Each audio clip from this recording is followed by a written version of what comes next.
inicia el tiempo de Cuaresma. El Papa Francisco exhorta a convertirnos apartándonos de lo superficial.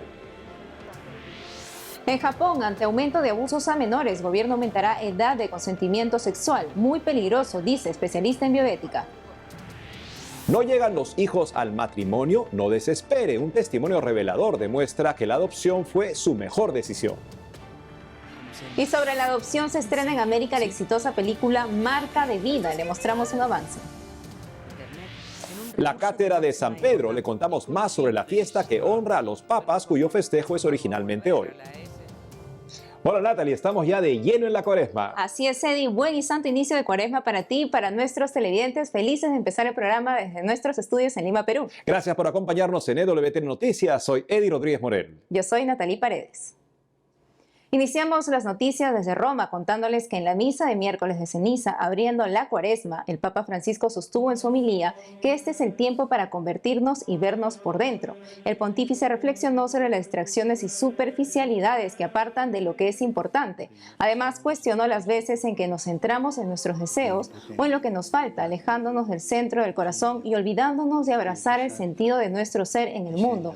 El Papa Francisco también indicó que la Cuaresma es un tiempo de verdad para quitar las máscaras. Explicó que la ceniza nos invita a volver a Dios y a los hermanos. Asimismo animó a no desperdiciar la gracia de este tiempo santo. Antes de misa en San Pedro, el Papa Francisco hizo más. Nuestra corresponsal Almudena Martínez Bordiú nos cuenta. Saludos desde Roma. En la audiencia general de este miércoles, el Papa Francisco advirtió que la Iglesia no es un partido político. Ante los fieles que le escuchaban en el aula Pablo VI del Vaticano, el Papa advirtió que aquellos que se refugian en una idea, en una ideología, sea de derecha, de izquierda o de centro, están haciendo el Evangelio un partido político, una ideología y un club de gente.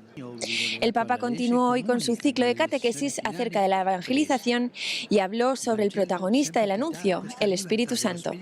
En esta línea aseguró que la histórica decisión del primer concilio, de la que también nosotros nos beneficiamos, estuvo movida por un principio, el principio del anuncio. A continuación explicó que en la Iglesia todo debe ser conforme a las exigencias del anuncio del Evangelio y no a las opiniones de los conservadores o los progresistas, sino al hecho de que Jesús llegue a la vida de las personas. Además, expuso que toda elección, uso, estructura y tradición debe ser evaluada en la medida en que favorezca el anuncio de Cristo, y lamentó las ocasiones en las que la Iglesia parece un parlamento. Al finalizar su catequesis, el Papa Francisco recordó que el próximo 24 de febrero se cumplirá un año de la invasión de Ucrania, del comienzo de lo que llamó una guerra absurda y cruel. El Santo Padre definió este acontecimiento como un triste aniversario y lamentó que el balance de muertos, heridos, refugiados y desplazados, así como la destrucción, daños económicos y sociales, habla por sí solo. A continuación invitó a permanecer junto al atormentado pueblo ucraniano que sigue todavía sufriendo.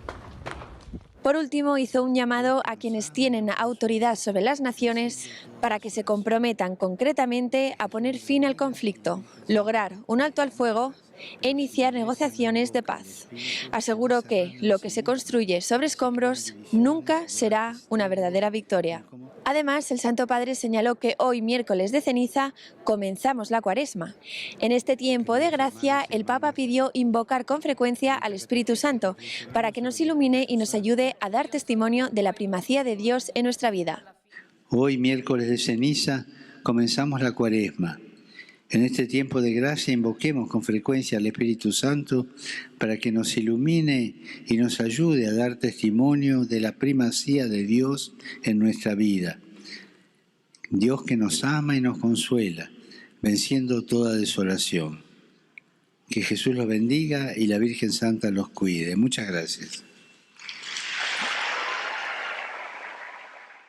En Roma, Almudena Martínez Bordiú, EWTN Noticias. En este día de inicio de Cuaresma, los católicos de Filipinas asistieron a una parroquia de la ciudad de Quezón para recibir la imposición de las cenizas. En entrevista para EWTN Noticias, el padre Jorge López Teulón explicó que las cenizas vienen de una tradición judía en la que se imponían a aquellos que estaban cumpliendo una penitencia por sus pecados. En este tiempo de preparación para la Pascua, la Iglesia nos invita a tener una actitud de arrepentimiento y conversión. También durante todo este tiempo llama a practicar el ayuno, la limosna y la oración. Hoy, miércoles de ceniza, la Iglesia manda hacer ayuno y abstinencia de carne. Sobre el ayuno nos explica el padre Jorge López Teulón, sacerdote de la diócesis de Toledo e historiador. Bueno, la Iglesia, cuando llegue este miércoles de ceniza y los fieles cristianos católicos del mundo entero inclinen su cabeza para escuchar esas palabras, conviértete y cree en el Evangelio, o también recuerda, hombre, que eres polvo y en polvo te convertirás. El Evangelio volverá a hablarnos de la penitencia, de la limosna y del ayuno, que es como el trípode, las tres patas de este tiempo fundamental en el que nosotros tenemos que basarnos. En realidad cabría decir que es durante todo el año, ¿no? Durante toda la vida cristiana. Pero bueno, es bueno que la Iglesia nos lo recuerde, porque no podemos vivir, por supuesto, sin la oración y sin el encuentro con Cristo, que es nuestra vida, recordando que tenemos que hacer obras de caridad, la limosna y el ayuno, que, pues, por ejemplo, en las casas religiosas, en muchos lugares, yo recuerdo en el seminario, seguíamos sin comer carne todos los viernes del año, no era una tradición que había en los hogares católicos, ¿no? Ha quedado un poco circunscrito a los viernes y casi andamos siempre renqueando de como si hiciésemos unos grandes ayunos, ¿no? Bueno, pues es bueno recordar que se tiene que ayunar de otras muchas cosas, pero sobre todo cumplir con lo que manda la Santa Madre Iglesia. Pues la Iglesia reúne a todo el pueblo cristiano para advertirle de la importancia de todo lo que se va a vivir, ¿no? Por eso este tiempo penitencial se tiene que vivir así. Precisamente ahora que hemos celebrado hace unos días la fiesta de los pastores de Fátima, de Francisco y de Jacinta Marto, pues un niño con 10 años podía resumirnos así el miércoles de ceniza y casi la Cuaresma, ¿no? Cuando él dice que hay que consolar a Jesús y darle alegrías, ¿no? Porque a veces también en la penitencia el mismo Señor nos dice que pongamos buena cara, que nos perfumemos, que nadie nos note los ayunos, ¿no? O sea que toda esta puesta a punto es para vivir de verdad toda la vida y todo el año, durante todo el año, nuestro encuentro con Cristo. Y en Japón, el gobierno ha propuesto elevar la edad legal de consentimiento sexual a los 16 años y considerar delito las relaciones sexuales con menores de ese rango. Actualmente, las relaciones sexuales son permitidas entre jóvenes de al menos 13 años, lo que favorece el abuso a menores. Según información de la agencia Infocatólica, la medida forma parte de las reformas del Código Penal del país, aunque los cambios propuestos ilegalizarán las relaciones sexuales con menores de 16 años. Independientemente del consentimiento, se prevé una excepción para las relaciones sexuales entre jóvenes de al menos 13 años con una diferencia de edad inferior a 5 años. Para darnos un análisis sobre esta situación, estamos en conexión con Jordi Pacheco, peruano licenciado en bioética de Regina Apostolorum de Roma en Italia. Estimado Jordi, un gusto tenerte en el programa. ¿Cuál es su opinión de que en un país la ley consienta las relaciones sexuales con adolescentes desde los 13 años? Muchas gracias por la invitación. Sí, mira, más allá de los aspectos y características positivas de esta cultura japonesa, bien, estas leyes constituyen una penosa vulnerabilidad para los menores de edad y además nos muestran una concepción bastante pobre de lo que es la sexualidad y el acto sexual. ¿Por qué? Porque no basta el consentimiento para que un acto sexual no tenga nada de incorrecto. Porque, entre otras cosas, es fácil manipular la voluntad de un menor de edad para que dé su consentimiento. Por lo tanto, decir que basta el consentimiento para que no haya ningún problema es muy peligroso, sobre todo para los menores de edad. El gobierno japonés propone aumentar la edad del consentimiento sexual a los 16 años porque están detectando abuso de menores. ¿Cree que eso disminuirá con los abusos? Mira, por desgracia, en este aspecto específico, en esta situación específica, la realidad no cambia porque la ley cambie. Bien, Japón viene registrando año tras año cada vez una tasa más elevada de abuso sexual y de violaciones. Bien, esto ha alertado evidentemente al gobierno japonés. Y hay que decir que la cultura japonesa es mundialmente conocida, por desgracia, por un tipo muy específico de pornografía que se llama hentai. Y esto es algo que abarca su cultura. Bien, entonces la realidad no va a cambiar porque cambie la ley. Lo que tenemos que cambiar aquí, creo yo, que sería la cultura. Y algo sí muy importante a cambiar es que vamos a poner así, en la farándula sensual que Japón tiene, es muy importante quitar aspectos infantiles de la erotización, ¿bien? De personajes de la farándula. Esto es muy peligroso, no para los personajes de la farándula, sino para los menores de edad. ¿Por qué? Porque se empieza a erotizar aspectos de la infancia. Bien, entonces aquí lo que hay que cambiar no es solamente la ley, es muy importante empezar cambiando la cultura, de lo contrario no se obtendrá nada. Y el gobierno mantendrá la vigencia de que es legal las relaciones entre jóvenes de al menos 13 años con una diferencia inferior a 5 años. ¿Qué piensa usted al respecto? Considero que es un poquillo una contradicción, porque por un lado se protege a los que tienen de 13 a 16 años, o se intenta al menos reducir el daño, pero por otro lado se desprotege a los que son menores de 13 años. Hay que tener en cuenta que abuso es abuso, venga de quien venga, venga de alguien que tenga 20 años más, o venga de alguien que tenga 2 años más, o un año más. ¿Bien? ¿Por qué? Porque un niño de 13 años puede fácilmente manipular la voluntad de una niña de 12 años. Eso no significa que no sea abuso porque estamos delante de dos menores. No, esto es peligrosísimo. Y también va a entregar a los niños una concepción muy pobre de la sexualidad, donde los niños van a entender que va a ser consentimiento para que todo esté bien. Y esto evidentemente les va a jugar en contra, porque ellos van a decir, bueno, yo di mi consentimiento. Perdón, eso no significa que no te hayan abusado. Bien, esto es algo que va a afectar directamente a los niños. Y hay que tener en cuenta que la ley tiene una función educativa. Y como decía un gran autor, la ley de una generación puede convertirse en la moral de la siguiente generación. ¿Cuál es la moral que van a obtener estos niños japoneses? ¿Que basta decir que sí para que el acto sexual esté bien? Aunque el niño en el fondo sepa que ha sido manipulado y por tanto abusado. Esto es muy peligroso, no favorece a la infancia japonesa. Jordi Pacheco, gracias por la entrevista. Muchas gracias a ti, Natalie, un gusto. Hacemos una pausa y al volver, ¿no llegan los hijos al matrimonio? No desespere, un testimonio revelador demuestra que la adopción fue su mejor decisión.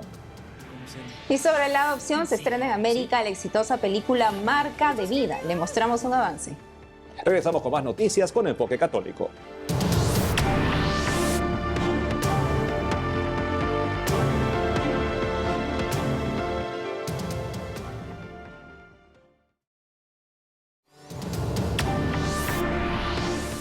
Que no lleguen los hijos lleva a algunos matrimonios a la desesperación y al fracaso.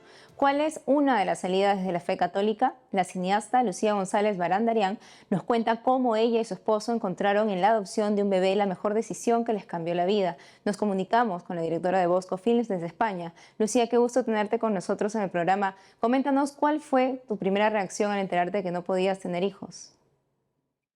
Muchas gracias por este ratito a todos.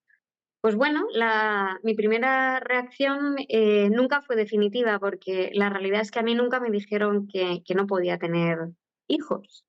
Sí que me dijeron que había alguna dificultad más, que creo que es algo bastante común, es algo de lo que se habla poco y creo que se debería de hablar más. Y bueno, previamente a mí me habían operado 2 veces de endometriosis y de quistes ováricos, pero de soltera, y curiosamente decían que por supuesto, que, o sea, que eso lo que hacía era al contrario, ¿no? Facilitar. De recién casados, mi marido y yo, bueno, pues nos quedamos esperando un bebé y al poco tiempo, a los pocos meses, lo perdimos. Entonces eso hacía comprender y entender que no, si había sucedido una vez, podía volver a pasar. Pero la realidad es que durante muchos años pues, no volvió a suceder. Yo desde siempre había tenido un anhelo grande en el corazón con respecto a la adopción.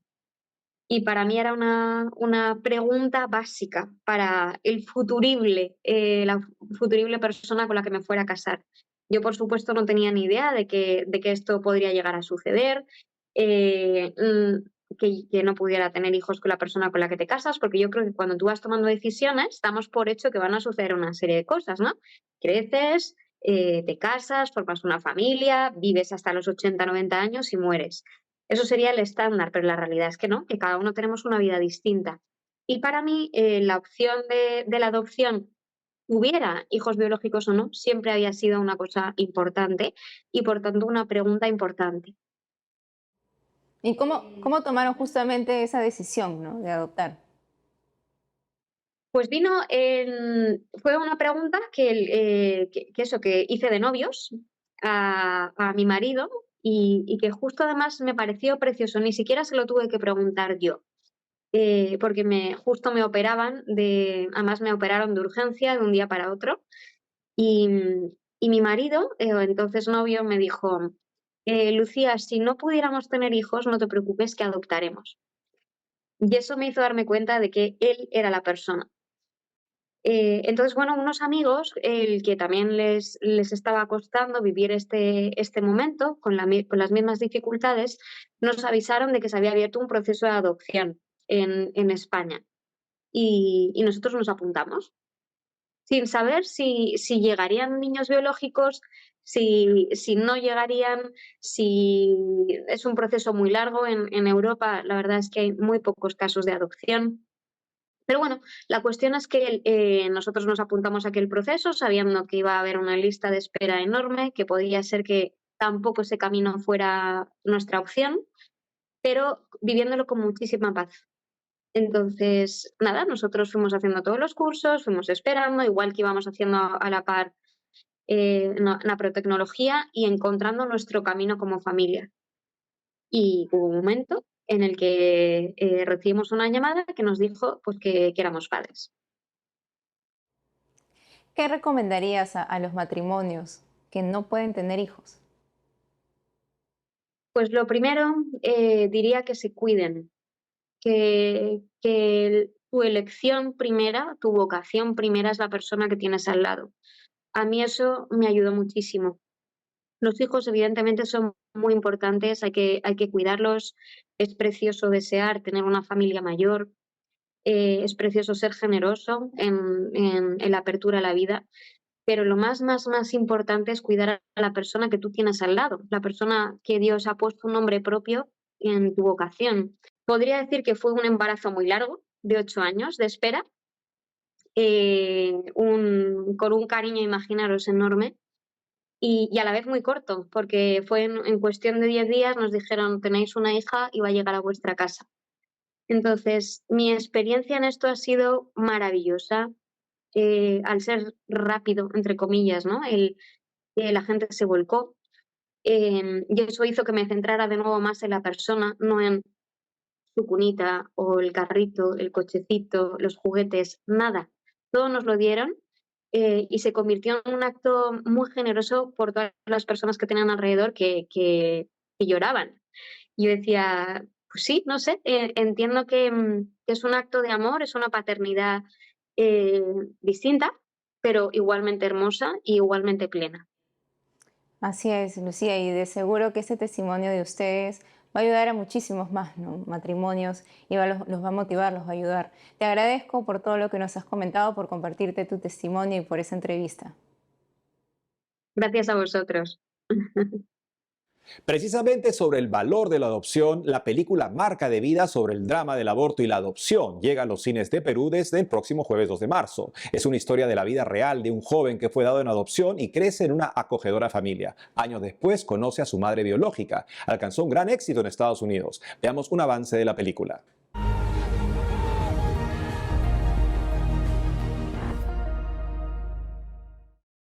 ¿Estás de acuerdo con que la gente sepa que eres adoptado? ¿Sí? Casi. En realidad no. ¿Recuerdas que pediste ver esto cuando tenías 8? ¿Qué edad tenían? Ella tenía 18 y él 17. Honestamente no tenía idea que tanta gente quisiera adoptar. Imagina lo asustada que debe haber estado. Estaba embarazada cuando se graduó y luego decidir darte en adopción. Dios, si estás ahí, por favor, protégelo y cuídalo. Es una madre que quiere hacerte una pregunta. Debe haber sido una decisión muy difícil. ¿Hola? Pero ella te amaba y estoy feliz por la decisión que tomó.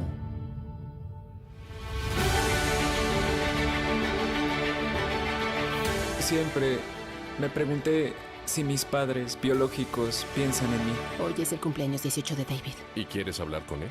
No creo que él quiera hablar conmigo. Hay una manera de averiguarlo. Tal vez no quería sentirme diferente. ¿No quería ser delincuente? No quería ser diferente. Ok, eso está mucho mejor. Eres un regalo que Dios nos dio a mamá y a mí. Y siempre serás nuestro hijo.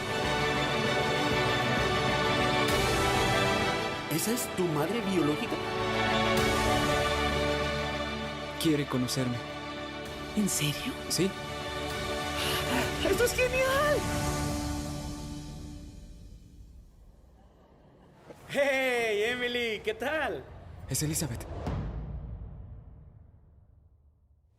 Cada 22 de febrero la iglesia celebra la fiesta de la Cátedra de San Pedro. No obstante, este año el calendario litúrgico sufrió una modificación al coincidir este día con el miércoles de ceniza. En EWTN Noticias, de todas maneras, le contamos qué celebramos en la Cátedra de San Pedro y por qué es importante esta fiesta para los católicos. El padre Jorge Luis Hidalgo, vicario de la parroquia San Juan Bosco en La Pampa, Argentina, nos cuenta más sobre la fecha.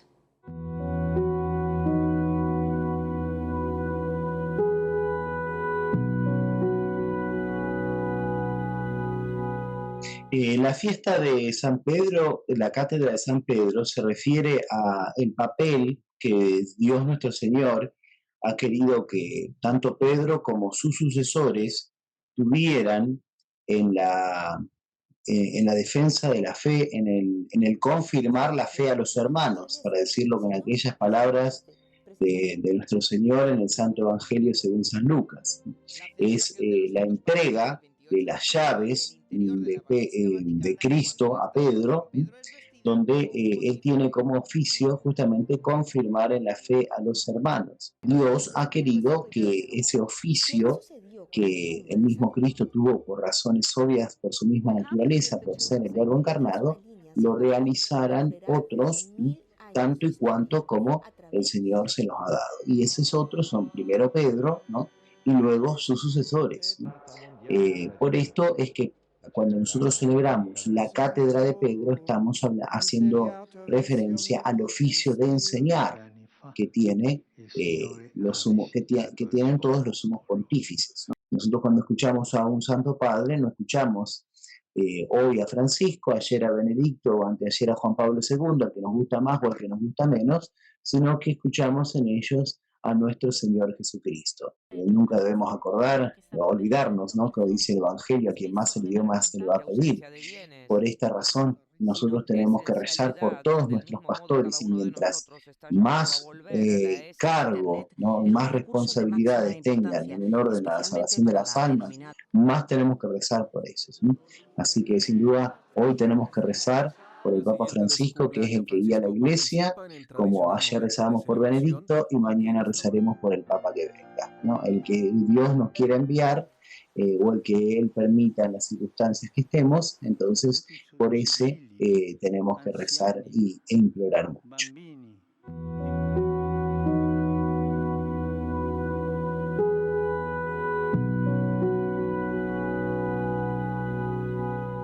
Nos despedimos con la solemne misa de miércoles de ceniza del Papa Francisco. Si usted aún no ha ido a misa, aún tiene la oportunidad de hacerlo para empezar de lleno este tiempo de Cuaresma. Hasta mañana.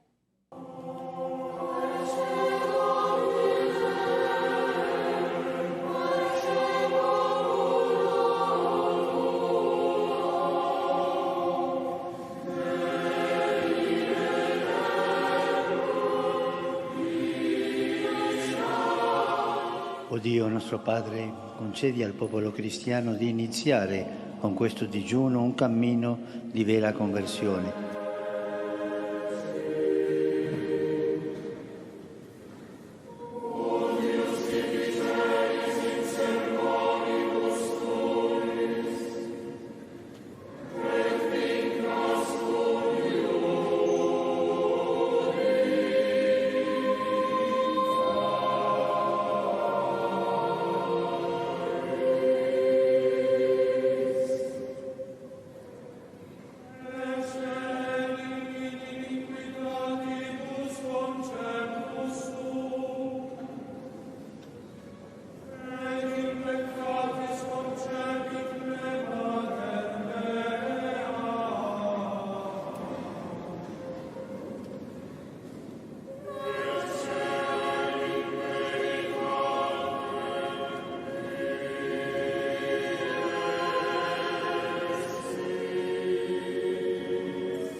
la benedizione di Dio Onnipotente, Padre, Figlio e Spirito Santo, discenda su di voi e con voi rimanga sempre.